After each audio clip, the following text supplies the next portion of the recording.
ये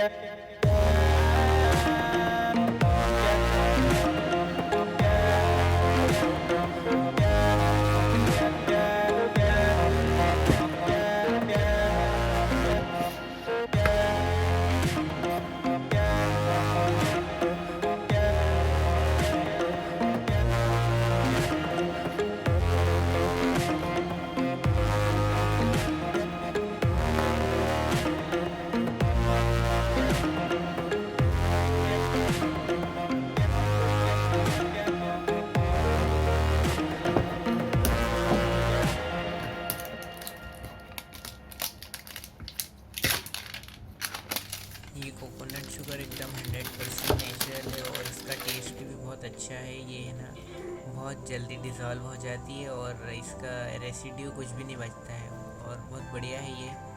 इसकी link description में आप जाके ले सकते हैं, उस पर क्लिक करेंगे तो। और थोड़ी सी डालने में बहुत मीठी हो जाती है, लेकिन थोड़ी सी एक्सपेंसिव है, लेकिन बहुत अच्छी है ये।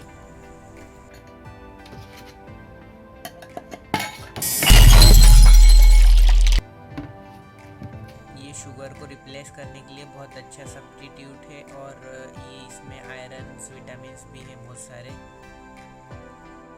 इसमें कोकोनट का टेस्ट नहीं आता है, लेकिन बहुत ही अच्छी चीज़ है ये। आप इसे टी और कॉफ़ी में या फिर किसी भी मीठी चीज़ में ऐड कर सकते हैं।